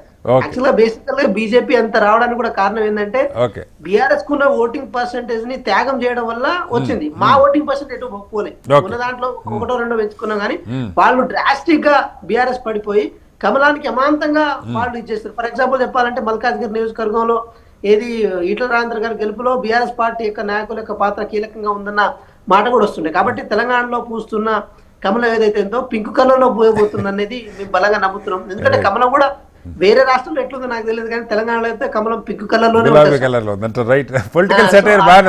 పూయొచ్చు. ఇంకో మాట కూడా చెప్పాలి సార్, ఇప్పుడు ఏంటంటే తెలంగాణ రాష్ట్రంలో గ్రామాలు పల్లెలంతా కేంద్రం ఇచ్చే బడ్జెట్ మీదనే ఆధారపడి ఉంది, కేంద్రం ఇచ్చే బడ్జెట్ మీదనే ఆధారపడి ఉంటుంది అని చెప్పి శ్రీనివాస్ గారు చెప్తున్నారు. సార్ ఇప్పుడు మీరు ఇచ్చేది ఏది గోరంత అయితే మేము మా నుంచి మీరు తీసుకునేది కొండంత సార్. గోరంత మీరు ఇచ్చి కొండంత మా నుంచి తీసుకొని మళ్ళీ మీరేదో మాకు బిచ్చవేసినట్టు. కానీ ఒకటి చెప్పండి వెంకట గారు, అంటే పట్టణ ఇప్పుడు గ్రామీణ ప్రాంతాల కంటే మీకేదో రుణమాఫీనో లేకపోతే రైతు భరోసా లాంటివో ఇలాంటి కార్యక్రమాలు ఉన్నాయి.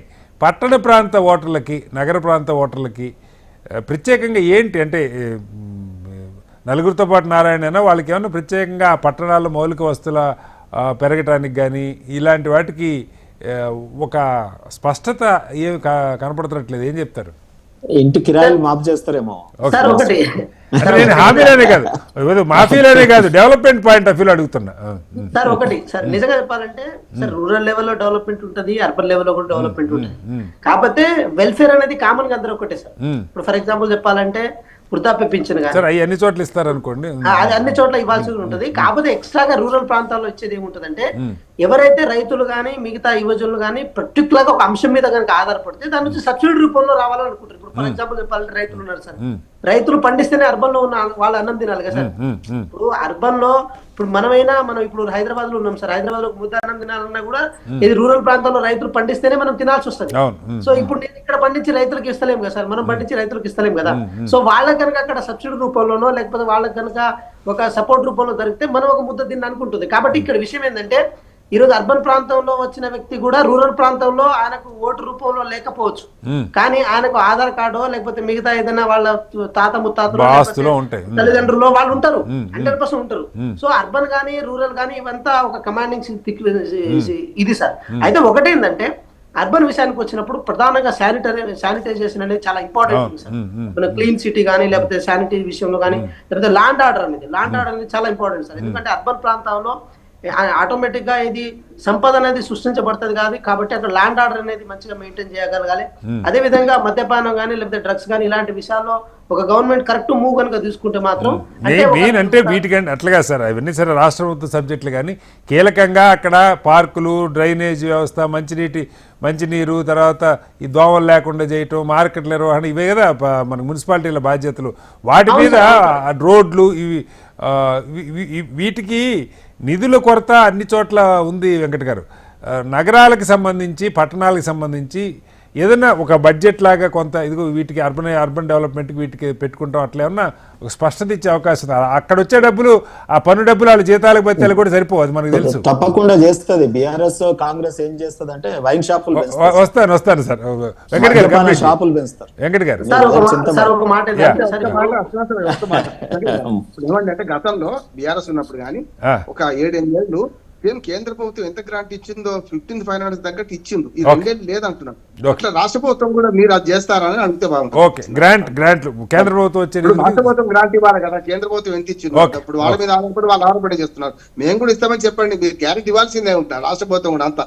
Right sir. అయితే ఒకటి సార్, ఒక చిన్న కంపారిజన్ చెప్పాలి సార్. రూరల్ ప్రాంతాల్లో వ్యక్తులను బట్టి వెల్ఫేర్ ని డిస్ట్రిబ్యూట్ చేస్తే అర్బన్ ప్రాంతాల్లో వ్యక్తులను బట్టి చేయడానికి ఉండదు సార్. ఎందుకంటే ఇంతసేపటికి ఇన్ఫ్రాస్ట్రక్చర్ మీద కాన్సన్ట్రేట్ చేయాల్సి ఉంటుంది. ఫర్ ఎగ్జాంపుల్ రోడ్లు, మీరు చెప్పిన లెక్క ప్రకారం రోడ్లు కానీ, పార్కులు కానీ, లేకపోతే డ్రైనేజ్ వ్యవస్థ కానీ, దీని మీద ఎక్కువ కాన్సన్ట్రేట్ చేయాల్సిన అవసరం ఉంటుంది. ఎవరైనా అర్బన్ ప్రాంతంలో ఒక ఫీజబుల్ లైఫ్ ని కోరుకుంటారు సార్, ఒక కంఫర్ట్ లైఫ్ ని, ఒక ఫీజబుల్ లైఫ్ ని. అదే విధంగా వాళ్ళు ఏంటంటే కొంచెం దాన్ని రిచ్ లైఫ్ కూడా అనుకోవచ్చు. సో అలాంటి లైఫ్ లు కోరుకుంటారు. కాబట్టి ఒక ఫెసిలిటేటర్ గా ఒక రాష్ట్ర ప్రభుత్వం బడ్జెట్ కేటాయింపులు కనుక చేస్తే అది బాగుంటుంది. నిజంగా చెప్పాలంటే కాంగ్రెస్ పార్టీ కూడా ఏది టౌన్ ప్లానింగ్ విషయంలో కానీ లేకపోతే అడ్మినిస్ట్రేషన్ విషయంలో కానీ కాంగ్రెస్ పార్టీకి ఒక విజన్ ఉంటుంది. ఇక్కడ విషయం ఏంటంటే కేవలం అర్బన్ ప్రాంతంలో కంఫర్ట్ జోన్ లో ఉన్న ఓటర్స్ ఎవరైతే ఉన్నారో వాళ్ళు రిలీజియస్ పర్స్పెక్ట్ లో డైవర్ట్ అవుతారు, వాళ్ళు కన్సాలిడేట్ అవుతారన్న కారణం చేత ఈ రోజు బీజేపీ ఏం చేసింది, బండ్లు పోతే బండ్లు ఇస్తాం, ఇంకేదో పోతే ఇంకేదో ఇస్తాం చెప్పి అటు ముస్లింలను దాంతో పాటు హిందువులను మధ్యలో ఒక ఒక బ్యారియర్ ని క్రియేట్ చేసి కేవలం హిందూ ఓట్లను కన్సాలిడేట్ చేసే ప్రయత్నం చేసింది. అంటే కంఫర్ట్ జోన్ లో అంటే ఐ మీన్ వాళ్ళు కష్టపడతలేదు, మతపరమైనది అందరూ ఆలోచన చేయరు కానీ బట్ పార్టీగా పెరుగుతుంది. ఎలైట్నెస్ అనేది ఇప్పుడు ఎలైట్ గ్రూపులు అని అంటాం సార్ మనం. ఎలైట్ గ్రూపులు అంటే కులాలకు అతీతంగా, మతాలకు అతీతంగా అర్బన్ రీజన్ లో ఉన్న వాళ్ళు కొంతవరకు సోషల్ ఇంపాక్ట్ ఉంటారు, వాళ్ళు ఎలైట్ పర్సన్స్ అని వాళ్ళు అంటున్నారు. వాళ్ళని మనం మామూలుగా ఒక ముద్ర వేస్తాం సార్. కాబట్టి విషయం ఏంటంటే ఈ రోజు తెలంగాణ రాష్ట్ర వ్యాప్తంగా ఇన్కే సజెషన్ రూపంలో కనుక మీరు ఇవ్వాల్సి వస్తే 100% అర్బన్ బాడీస్ లో కూడా ఎక్కువ నిధులు కేటాయించాల్సిన అవసరం ప్రభుత్వం నుంచి కూడా ఉందని మేము కోరుకున్నాం. అదే విధంగా రాష్ట్ర ప్రభుత్వం కూడా ఎక్కడ ఇది అర్బన్ కి ఒక విధంగా, రూరల్ కి ఒక విధంగా 80% చేస్తారు. ఈ రోజు మీరు చూడండి ఫ్యూచర్ సిటీ విషయంలో కానీ, మిగతా ఏది లోకల్ బాడీస్ మున్సిపాలిటీ విషయంలో కానీ ప్రభుత్వం ఒక చిత్తశుద్ధం ముందుకు పోతుంది. ఆ చిత్తశుద్ధంలో రేపు ఎలక్షన్ లో ఒక రిఫరెండం గా పోతాం. 80% మతాల మధ్య చిచ్చులు పెట్టాం, కులాల మధ్య చిచ్చులు పెట్టాం. అది మాకు అవసరం లేకుండా మేము చూస్తాం సార్. ఓకే బత్ శ్రీనివాస్ గారు, అంటే కేటీఆర్ గారు చాలా అంటే హైదరాబాద్ నగరం మీద ఫోకస్ చేశారు. మున్సిపల్ అడ్మినిస్ట్రేషన్, అర్బన్ డెవలప్మెంట్ మినిస్టర్గా కూడా చాలా కాలం ఆయనే కొనసాగారు. పట్టణ ప్రాంతాల్లో వోకల్ సెక్షన్ అంటారు. తెలంగాణ ఉద్యమానికి కూడా పట్టణ ప్రాంతాల ఓటర్లే బేస్. సో ఏంటి దీన్ని ఎలా ముందుకు తీసుకెళ్ళిపోతున్నారు? ఇక్కడ పార్టీ గుర్తుంటుంది, అది కమలం పింక్ రూపంలో వస్తుందా, కారుకి కమలం రంగు వేసుకున్నారు, పక్క పెడితే ఏ రకం ముందుకెళ్ళిపోతున్నారు? సార్ మిత్రులు చెప్తుండే నాకు అర్థం కాలేదు. కమలం రూపంలో, పింక్ గులాబీ రూపంలో వికసిస్తుంది, ఇట్లాంటివి ఏవో మాటలు మాట్లాడు. ఇంకా వీళ్ళు మారరేంది అని నాకు బాధ అనిపిస్తుంది. ఓడిపోతేనేమో గెలిస్తేనేమో మా గొప్పతనము, ఓడిపోతేనేమో బీఆర్ఎస్ సహకరించింది బీజేపీకి. ఎంత ఓడిపోయిన అందరు ఎంపైర్ రాంగ్ అంటుంటారు, వీళ్ళు ఎక్కడన్నా ఓడిపోతే బీఆర్ఎస్ రాంగ్ అంటున్నారు. సో నేను ఐ కండెమ్ ది స్టేట్మెంట్. ఇప్పటికైనా మీరు మారాలి. బీఆర్ఎస్ పార్టీకి ఎప్పుడు కూడా తన ఉనికిని కోల్పోవాలనో లేకపోతే బీజేపీకి దారాదత్తం చేయాలనో, బీజేపీకి సంపూర్ణంగా తమ ఓటు బ్యాంకును బదిలీ చేయాలనో ఒకవేళ చేయాలనేటువంటి ఆలోచన గనక చేసినా ఏదన్నా 1-2% గనక ఉంటే వాళ్ళు ఏమైనా బదిలీ అవుతారేమో కానీ మెజారిటీగా మీరు చెప్పిన 10%, 12% ఏదైతే ఉందో అంత తెలంగాణ రాష్ట్ర సమితి వెంట బీఆర్ఎస్ పార్టీ వెంట ఉండే వాళ్ళందరూ కూడా తెలంగాణ ఉద్యమ నేపథ్యం నుంచి వచ్చిన వాళ్ళందరూ ఉంటారు. అంటే తెలంగాణ విభజన కోసం పాటుపడిన వ్యక్తులు బలంగా నమ్మి విశ్వసించే వాళ్ళు ఉంటారు. కాబట్టి అంత సులువుగా బీఆర్ఎస్ చెప్పగానే పోయి బీజేపీ కోటేస్తారు, బీజేపీకి బదలాయింపు జరుగుతా అంటే నేనైతే అనుకోను. మరి వాళ్ళ విశ్వాసం ఎంతవరకు ఉంటది అనేటువంటిది మొన్న ఎన్నికలు చూసినాం, రాబోయే ఎన్నికలు కూడా చూస్తాం, మళ్ళా సార్వత్రిక ఎన్నికలు కూడా ఉంటాయి. అయితే ఈ పట్టణ ప్రాంతంలో మీరు అన్న అంశాల పట్ల ఈ శానిటేషన్, ఈ లేకపోతే ఈ క్లీనింగ్, లేకపోతే ఈ రోడ్లు, కరెంట్, ఎలక్ట్రిసిటీ, అంటే జిహెచ్ఎంసీలోనే పార్కులు నెలల తరబడి అంటే క్లీనింగ్ లేకుండా ఉన్నాయి. అట్లాంటిది ఇక పట్టణ పరిస్థితి మనం ఊరికే అక్కడ వరంగల్ నుంచి చాలా మంది మనకు మీడియాకు వచ్చి మాట్లాడుతుంటారు, మేము ఇంతవరకు వర్షంలో మునిగిపోయినా ఇంతవరకు మాకు ఏ విధమైనటువంటి ఏది జరగలేదు ఇట్లా. అంటే ఇది ఏ ప్రభుత్వం ఉన్నటువంటి కూడా వాళ్ళ అంటే ఈ పట్టణ మున్సిపాలిటీలలో ఉన్నటువంటి వాళ్ళకు జిహెచ్ఎంసీలనే వేతనాలు సరిగ్గా అందట్లేదు. ఇంకా మున్సిపాలిటీలో వీళ్ళు వచ్చినప్పటి నుంచి అయితే మేము రాగానే 100% శానిటేషన్, క్లీనింగ్ ఇవన్నీ ఉండాలని వెహికల్స్ ప్రొవైడ్ చేయడం కానీ, లేకపోతే ఇన్ఫ్రాస్ట్రక్చర్ క్రియేట్ చేసే విషయం కానీ పట్టణాలకు వేల కోట్ల రూపాయలు కేటాయించినటువంటి సందర్భంగానే ఉంది. కానీ 2 సంవత్సరాల కాంగ్రెస్ ప్రభుత్వము వాళ్ళు వచ్చి రావడమే చేతులెత్తేసింది. డబ్బులు లేవు, ఖజానా లేదు, ఇట్లాంటి మాటలు మాట్లాడినటువంటి కాంగ్రెస్ ప్రభుత్వం నాకు తెలిసి ఎక్కడైనా శానిటేషన్ కానీ, లేకపోతే ఇవన్నీ ఎలక్ట్రిసిటీ కానీ, డ్రైన్ సిస్టమ్ కానీ ఇవన్నీ పడికేసినాయి. ఇవి కొత్త పనులు అయితే ఏం జరగలేదు. వీళ్ళు కొంత వీళ్ళు చెప్పుకునే పట్టణాలలో కూడా ఉన్నది ఏంటంటే ఒకటి ఉంది, మహిళలకు ఉచిత బస్సు ఒకటి అయితే పనిచేస్తుంది. ఇదొక్కటి మున్సిపాలిటీలలో కూడా ఈ కాదు. శ్రీనివాస్ గారు ఒకటి చెప్పండి, ఏదేమైనా ఇంకొక 3 ఏళ్ల టర్మ్ ఉందనుకున్నప్పుడు సహజంగా కూడా ప్రజల ఆలోచనలు కూడా కొన్ని మార్పులు స్పష్టంగా కనపడుతున్నాయి. అధికారులు ఉన్న పార్టీకి ఓటేస్తే పనులన్నీ అవుతాయి. బీజేపీ వాళ్ళు అయితే జాతీయ స్థాయిలో ఓపెన్గా నాయకత్వం డబుల్ ఇంజిన్ వాళ్ళు చెప్తున్నారు. చెప్పినా చెప్పపోయినా ప్రజలకు కొంత అది అర్థమవుతుంది. ముఖ్యంగా రాష్ట్రంలో ఒక పార్టీ అధికారంలో ఉన్నప్పుడు ఆ పార్టీకి సంబంధించిన వాళ్ళు గెలిస్తే కొంత బెటర్గా ఇక్కడ పనులు జరుగుతున్న ఆలోచన ప్రజల్లో కూడా క్రమంగా అది పెరుగుతుంది సార్. అది అందుకనే ఫలితాలు ఎట్లా ఉండొచ్చు సార్, ఉండొచ్చు. ఎందుకంటే అట్లాంటిది కూడా కావచ్చు. మనం ఎందుకంటే దాన్ని అంత ఈజీగా తోసిపుచ్చలేం. ఇప్పుడు గ్రామ పంచాయతీ ఎన్నికలు జరిగినప్పుడు వాస్తవానికి ప్రభుత్వ వ్యతిరేకత ఈ స్థాయిలో ఉన్నప్పుడు ప్రభుత్వం రైతులను కానీ, లేకపోతే పవర్ కానీ, లేకపోతే రుణమాఫీ కానీ, రుణమాఫీ అందరికి జరగలేదు కాబట్టి అసలు జరగకపోతే ప్రాబ్లం లేదు, కొద్ది మందికి జరిగితేనే పంచాయతీ వస్తుంది. ఆ పూర్తిగా సంపూర్ణంగా రుణమాఫీ ఇట్లాంటి అంశాలు జరగలేదు. సంపూర్ణంగా అందరికి ప్రభుత్వ పథకాలు అందుబాటులోకి రాలే. అయినప్పటికీ కూడా వాళ్ళు 60% గెలిచిందంటే మీరు అన్న వాదనతోని నేను కొంతవరకు ఏకీభవించాల్సి వస్తుంది. అరే గవర్నమెంట్ ఉంది కదా, ప్రభుత్వం ఉన్న వాళ్ళను మనం ఇప్పుడు బీఆర్ఎస్ అయినా కూడా కొంత బీఆర్ఎస్ చేయాలనుకున్నా కూడా కొద్దిమంది కాంగ్రెస్ పార్టీకి వేయడం వల్ల మా పైన పైచేయి సాధించింది. అది కూడా కొంత ఉండదు. కానీ అర్బన్ అంటే పట్టణీకరణ చెందిన వ్యక్తులు ఆ విధంగా ఆలోచించకపోవచ్చు. ఎందుకంటే పట్టణాలలో ఉండే వ్యక్తులు కాస్త రోజువారీ పనులకి ప్రభుత్వం మీద ఆధారపడాల్సిన అవసరం అంతగా వాళ్ళకు ఉండదు. కాబట్టి డెఫినెట్ గా వాళ్ళు ఇట్లా కాంగ్రెస్ ఉంటేనే నిధులు వస్తాయి, లేకపోతే బీఆర్ఎస్ ఉంటే రాదు అనేటువంటి ఈ ధోరణిలో ఉండకుండా ఉండవచ్చు. మరి కమలం కూడా వికసిస్తుంది అంటుండ్రు ఆ పట్టణాలలో. సహజంగానే కొంత పట్టణాలలో అయితే అవునన్నా కాదన్నా కొంచెం బీజేపీకి కొంత అర్బన్ ఏరియాలో కొంత శాతం ఉంటది. వాళ్ళు కూడా బాగానే ఈసారి పోటీ పడచ్చు. ఈ ట్రయాంగిల్ ఫైట్ కాదు సార్, మీరు ఆల్రెడీ విమర్శ ఎదుర్కొంటున్నారు. పార్లమెంట్ ఎలక్షన్ అప్పుడు వాళ్ళకి మీరు సహకరించారని, మున్సిపల్ ఎలక్షన్ లో మీకు వాళ్ళు సహకరిస్తారేమో, ఆ దిశకెందుకు ఆలోచన చేయకూడదు? లేదు సార్, నేను వాళ్ళను ప్రత్యర్థి రాజకీయ పార్టీగానే మేము చూస్తున్నాం. బీఆర్ఎస్ అనేది బీజేపీని ఒక సైద్ధాంతిక పరమైనటువంటి ప్రత్యర్థిగానే చూస్తున్నాం. కాంగ్రెస్ మాకు ఎంత దూరమో బీజేపీ కూడా అంత దూరమే. లౌకికవాదం పేరిట గతంలో మేము కాంగ్రెస్ తో స్నేహం చేసినాం కానీ ఈ రోజు వరకు ఎన్నడూ కూడా ఎన్నికల పొత్తు అనేటువంటిది మాకు బీజేపీతో జరగలేదు. అయినప్పటికీ కూడా కాంగ్రెస్ ముఖ్యమంత్రి గారు ఎప్పుడు ఎన్నికలు వచ్చినా కూడా బీఆర్ఎస్ బీజేపీ ఒకటే, బీజేపీకి వేసిన బీఆర్ఎస్ కి వేసిన ఒకటే అనే నినాదాన్ని బలంగా తీసుకొని వెళ్ళి తను లబ్ధి పొందేటువంటి ప్రయత్నం అయితే చేస్తున్నారు. అట్లాంటి పరిస్థితి అయితే బీఆర్ఎస్ కి లేదు. బీఆర్ఎస్ ఇద్దరిని కూడా ప్రధాన శత్రువులుగానే చూస్తుంది. ఎన్నికల వేళ ఖచ్చితంగా ఈ రాబోయే ఎన్నికలలో పట్టణాలలో జరిగే ఎన్నికలలో బీఆర్ఎస్ ఖచ్చితంగా తన ఆధిపత్యాన్ని చూపించుకుంటది. ఆ దిశగా ప్రజలు, ఎందుకంటే మీరు పట్టణాలలో ఎక్కడ చూసినా కూడా బీఆర్ఎస్ పార్టీ గెలిచింది. జిహెచ్ఎంసీలో కూడా మనం చాలా అన్ని చోట్ల బీఆర్ఎస్ గెలిచింది. మొన్న ఈ 2 కంటోన్మెంట్, ఈ 2 మినహాయిస్తే జూబ్లీస్ మీరు అన్న పాయింట్ పనిచేసినట్టుంది, అధికార పార్టీకి ఓటేయాలి అని. మీరున్నప్పుడు కూడా అది పనిచేసింది, ఇప్పుడు కూడా పనిచేస్తుంది సార్. మళ్ళీ వస్తాను తాడూరు గారు.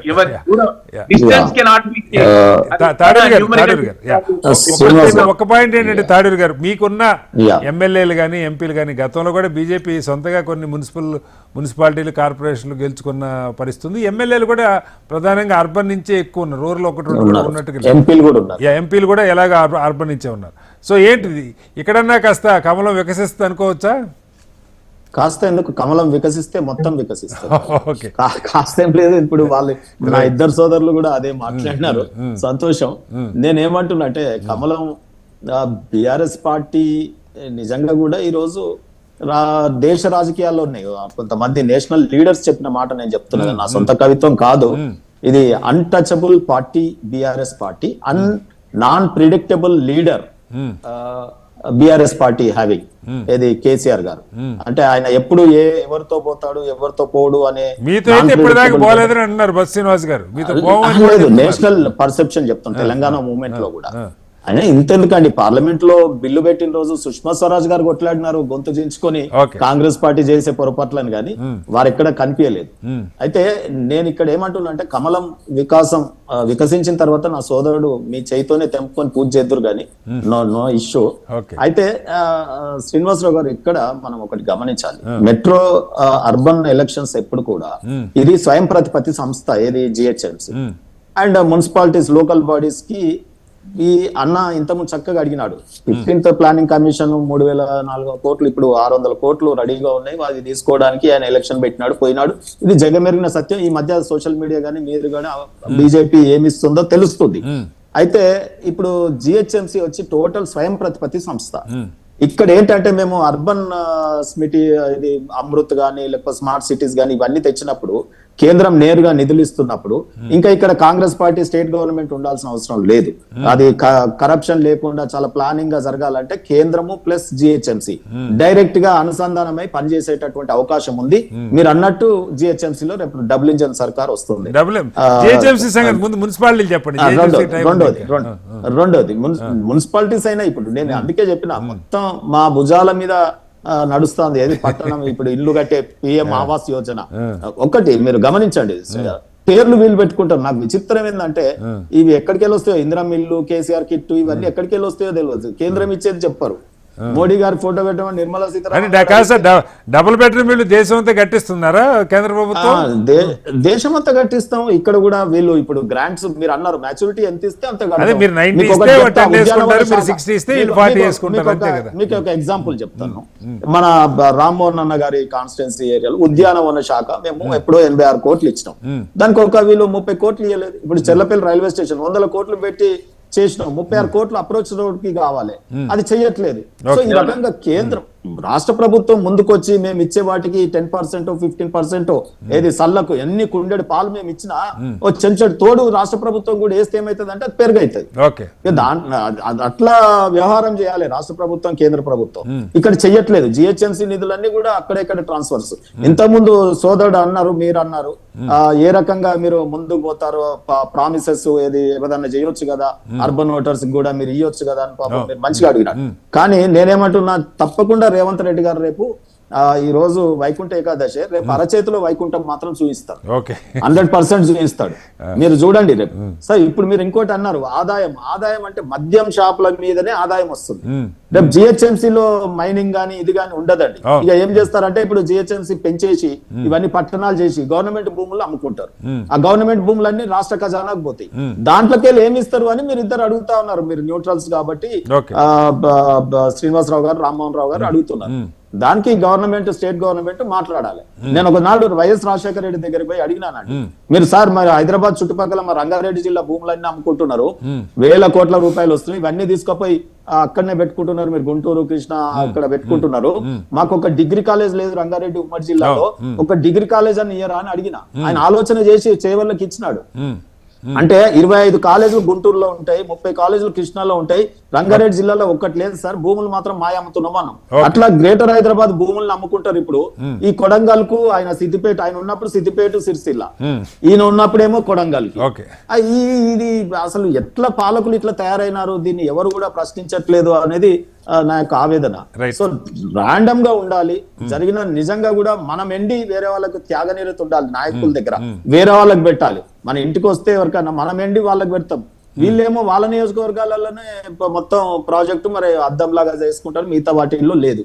ఇంకోటి సోదర, ఈ రోజు కరెంటు బిల్లులు ఎండాకాలంలో పెంచాల్సి వస్తుంది, కరెంటు ఫెయిల్యూర్ ఏదో పెద్ద గుదిబండ రాబోతుంది, కరెంటు బిల్లులు పెరుగుతాయని అంటున్నారు ఈఆర్సీ కమిషన్. ఈ వార్తలు వస్తున్నాయి కాబట్టి మీరు చలికాలంలో సట్టుకున్న ఎన్నికలు పెట్టుకొని బయట పడదామని చూస్తున్నారో ఏందో మరి. ఇది మేము ప్రజల ముందుకు తీసుకుపోతాం, మీ బండారం బయట పెంచకముందే పెంచుతారని చెప్తారా, పెంచితే చెప్పచ్చు, పెంచకముందే చెప్తారా? నుక్కడ్ నాటక అంటారు కదా, నుక్కడ్ నాటక, నుక్కడ్ నాటక అంటే తెలుసు కదా మీకు. సో ఆ రకంగా ఒక విషయం అంటే అభివృద్ధిని చేసుకోవడంలో గుజరాత్ ని వారు మినహాయించినట్టున్నారు. వెంకట్ గారు ఇస్తాను. రెండే వాక్యాలు సార్. ఏమంటున్నానంటే ఈ రాజకీయ పోరాటం పక్కన పెట్టండి, ఎన్నికలు జరిగితే కేల్కతం దుకాణం బంద్ కాదు, పంచాయతీలలో అభివృద్ధి కావాలంటే నిధులు రావాలి, కేంద్రం ఇచ్చిపోతుంది. నివాస యోగ్యమైన గ్రామాలు, నివాస యోగ్యమైన పట్టణాలుగా తీర్చిదిద్దే ప్రయత్నం చేయండి.